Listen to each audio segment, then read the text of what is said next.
ఏదో అంటూ ఉంటారు కదా, ఎందుకు రోజు రోజుకి భారతీయ జనతా పార్టీ గ్రాఫ్ ఇలా పడిపోతోంది అనే చర్చకు ఎటువంటి అంశాలు ప్రభావితం చేస్తున్నాయి? డీటెయిల్గా మాట్లాడుకుందాం. మనతో పాటు గెస్ట్ కూడా జాయిన్ అయి ఉన్నారు. మరి కాసేపట్లో గెస్ట్ దగ్గరికి వెళ్ళే ప్రయత్నం చేద్దాం. బట్ ఆ డీటెయిల్గా మాట్లాడుకునే ప్రయత్నం చేస్తున్నప్పుడు భైన్సాకి సంబంధించి మాట్లాడుకున్న క్రమం, సిచ్యువేషన్ రోజు రోజుకి, ఇంకా చెప్పాలంటే గంట గంటకి మారుతోంది అక్కడ.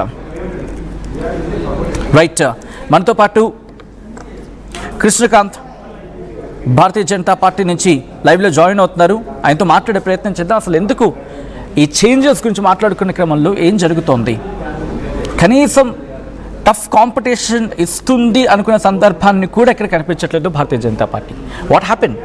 కార్పొరేషన్స్లో ఓకే, బట్ మున్సిపాలిటీస్కి వచ్చినప్పుడు ఏమైంది, ఏమవుతోంది? డీటెయిల్గా మాట్లాడుకుందాం. కృష్ణకాంత్ గారు, ఏమవుతోంది? భారతీయ జనతా పార్టీ కార్పొరేషన్స్లో 2 స్థానాలను కైవసం చేసుకున్నారు.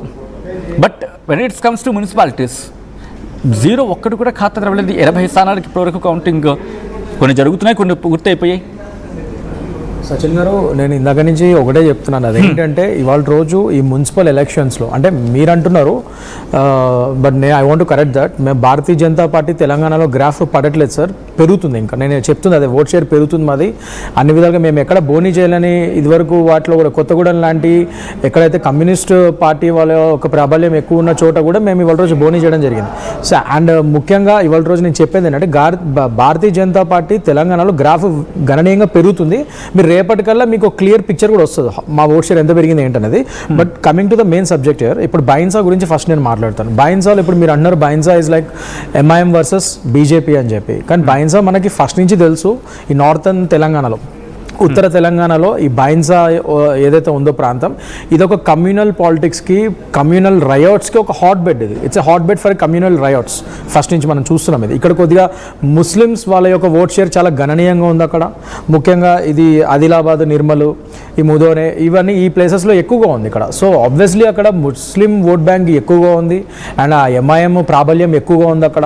సో ఆబ్వియస్లీ వాళ్ళు ఇండిపెండెంట్గా ఆ ఒక్క బైన్సా ఏరియాలో సింగిల్ లార్జెస్ట్ పార్టీ లాగా మీరు చెప్తున్నారు, వాళ్ళు ఏదో ఎస్టాబ్లిష్ అయినట్టు ఎంఐఎం వాళ్ళ ఓట్ షేర్ గణనీయంగా ఉంది కాబట్టి.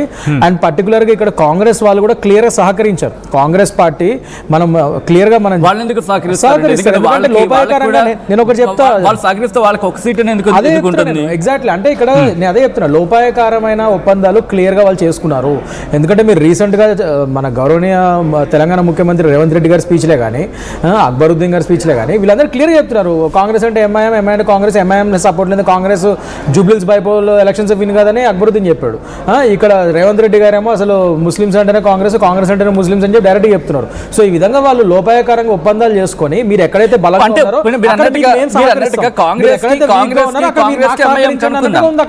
కాంగ్రెస్ కనుక్కుందాం. పోనీ ఓటు చీలుతుంది కదా, అప్పుడు చీలినప్పుడు మీకు అడ్వాంటేజ్ అవ్వాలి కదా.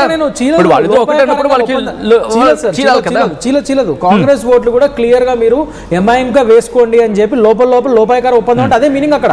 బైన్సాలో అదే జరిగింది. అండ్ ఇవాళ రోజు సచిన్ గారు నేను మీకు ఒకటి చెప్తాను, ఇవాళ రోజు ఈ మున్సిపల్ ఎలక్షన్స్ లో, ఈ సోకాల్డ్ మున్సిపల్ ఎలక్షన్స్ లో తెలంగాణలో క్లియర్ గా ధనబలం, అంగబలం, అధికార బలం మరియు ఈ లోపాయకార ఒప్పందాలు ఇవన్నీ కలిసి చేశారు కాబట్టి బీజేపీ ఇవాళ రోజు 3rd పొజిషన్లో ఉంది. అంటే ఇక్కడ సింగిల్గా కష్టపడి ఒక ఒంటెత్తు పోరాటము అండ్ సిన్సియర్గా పోరాడుతుంది ఒక సింగిల్ లార్జెస్ట్ పార్టీ వాళ్ళ రోజు బీజేపీ మాత్రమే. ఒఫీషియల్గా వీళ్ళందరూ బయటకి మేము విడిగా పోటీ చేస్తున్నామని బీఆర్ఎస్ అంటుంది, కాంగ్రెస్ అంటుంది, ఎంఐఎం అంటుంది. కానీ వీళ్ళందరూ లోపాయకార ఒప్పందాలు చేసుకున్నారు. క్లియర్గా వీళ్ళకి లోపల ఫ్రెండ్షిప్స్ ఉన్నాయి. దానికే కదా ధనబలం, అంగబలం, అధికార బలం. ఇప్పుడు బీఆర్ఎస్ గత 10 ఏళ్ళగా అధికారం అనుభవించిన పార్టీ వాళ్ళ తెలంగాణ స్టేట్లో. సో క్లియర్గా వాళ్ళ దగ్గర ధనబలం ఉంది, అంగబలం ఉంది. అండ్ ఇప్పుడు ప్రస్తుత కాంగ్రెస్ గవర్నమెంట్ 100% వాళ్ళది ఎప్పటి నుంచి ఉన్న పార్టీ. అండ్ తెలంగాణలో ఇప్పుడు గవర్నమెంట్లో ఉన్నారు, వాళ్ళ దగ్గర అంగబలం, అధికార బలం ఉంది, అన్నీ ఉన్నాయి. ఇంకా ఎంఐఎం గురించి మనం చెప్పాల్సిన అవసరం లేదు. ఏ పార్టీ స్టేట్లో గవర్నమెంట్లో ఉంటే వాళ్ళకి కొమ్ముగాసే పార్టీ అది. సో డెఫినెట్గా వాళ్ళు మంచి ఫ్రెండ్షిప్లో ఉన్నారు. సో ఆ విధంగానే వాళ్ళకి అంగబలం, అధికార బలం ఎంఐఎం కూడా ఉంది. సో అన్ని విధాలుగా వీళ్ళు అంగబలాలు, అధికార బలాలు పెట్టుకొని ఇక్కడ ఏ బలం లేకుండా, మాకు ఇనఫ్ రిసోర్సెస్ లేకుండా ఫైట్ చేసిన ఏకైక పార్టీ ఇక్కడ బీజేపీ పార్టీ. సో డెఫినెట్గా అప్పటికీ మేము గణనీయంగా సింగిల్గా కష్టపడి నిజాయితీగా పోరాడుతున్నాం కాబట్టి మా ఓట్ షేర్ ఈ మాత్రాన్ని పెరిగింది. అండ్ దానికి మేము we are very proud of it. ఎందుకంటే ఇవాళ రోజు యాజ్ ఎ భారతీయ జనతా పార్టీ కార్యకర్త ఐఎమ్ ఫీలింగ్ ప్రౌడ్ బికాస్ సింగిల్గా మేము నిజాయితీగా పోరాడుతున్నాం అక్కడ. సో ఖచ్చితంగా మా ఓట్ షేర్ పెరిగింది, అవన్నీ దీని యొక్క ఎఫెక్ట్ రేపు జిహెచ్ఎంసీ ఎలక్షన్స్ లో మీకు క్లియర్ గా కనబడబోతుంది. గమనిస్తున్నారు ఇది డీటెయిల్ గా మాట్లాడుకుందాం. ఒకసారి గ్రౌండ్ కి వెళ్ళే ప్రయత్నం చేద్దాం. గ్రౌండ్ నుంచి రిపోర్ట్ అందించేందుకు మా ప్రతినిధి రవి నాయక్ లైవ్ లో సిద్ధంగా ఉన్నారు. రవి, అసలు ఏం జరుగుతోంది అక్కడ? ఎంఐఎంకి అక్కడ లీడ్ వచ్చిన సందర్భం గురించి మాట్లాడుకునే క్రమంలో సింగిల్ లార్జెస్ట్ పార్టీగా అవతరించడానికి అక్కడ ఎంఐఎంకి ప్రభావితం చేసిన అంశాలు ఏంటి? గ్రౌండ్ లో ఎటువంటి సిచ్యువేషన్ ఉంది?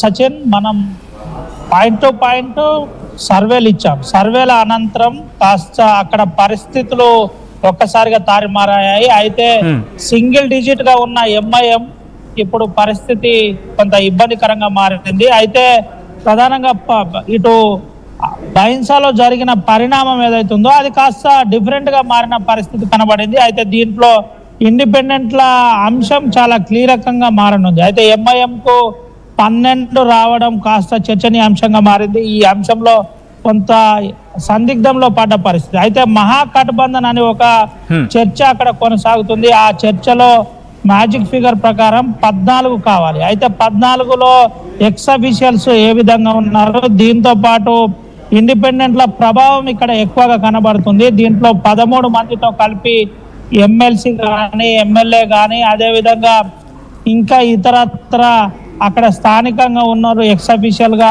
చేరబోతున్నారనే ఒక ప్రచారం జరుగుతుంది. అక్కడ నుంచి ఎట్టి పరిస్థితుల్లో ఎంఐఎంను అక్కడ మేయర్ పీఠాన్ని కైవసం, అంటే చైర్పర్సన్ పీఠాన్ని కైవసం చేసుకోకుండా జాగ్రత్త పడాలని కొంత ప్రయత్నం జరుగుతున్న పరిస్థితి కనబడుతుంది. ఇప్పటికే పార్టీలు మంతనాలు చేస్తున్న పరిస్థితి కనబడుతుంది. మీరు ఇండిపెండెంట్ 7 అభ్యర్థులు ఉన్నారు, ఈ 7 మేము సపోర్ట్ చేయడానికి సిద్ధంగా ఉన్నామని బీఆర్ఎస్ పార్టీ చెబుతుంది, కాంగ్రెస్ పార్టీ చెబుతుంది. కాంగ్రెస్ పార్టీ ఒక సీట్ను కైవసం చేసుకుంది, ఇండిపెండెంట్లు 7 ఉండడం, అదేవిధంగా బీజేపీకి సంబంధించిన 6 ఉండడం. ఇలా ఈ అంశాలతో పాటు మేము ఒక ఎమ్మెల్యే అదేవిధంగా ఎంపీ ఎమ్మెల్సీ కూడా మేము సిద్ధంగా ఉన్నామని చెబుతున్నారు. ఒకవేళ కనుక మీకు అభ్యంతరం లేకపోతే మేము మీకు సపోర్ట్ చేయడానికి సిద్ధంగా ఉన్నామని చెబుతున్న పరిస్థితి. అయితే ఇదంతా కూడా కాంగ్రెస్ పార్టీ ఒకే ఒకటి ఉండడం వల్ల ఏం అడుగుతుంది ఏంటి అనే కోణంలో కొంత చర్చ జరుగుతుంది.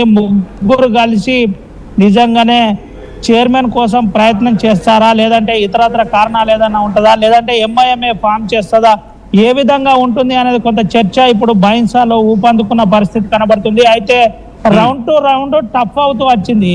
ఫస్ట్ మొదటి విడతలో ఎంఐఎం కు క్లియర్ గా కనబడింది, ఒక్కసారిగా ఆధిక్యత వచ్చింది. అనంతరం ఎంఐఎం కంచుకోట కాస్త ఇబ్బందులు పడింది, అది కాస్త 12కు సరిపెట్టుకున్న పరిస్థితి కనబడుతుంది. దీంట్లో 7 ఇండిపెండెంట్ అభ్యర్థులు ఇప్పుడు కీలకంగా మారారు. 7 ఇండిపెండెంట్ అభ్యర్థులతో పాటు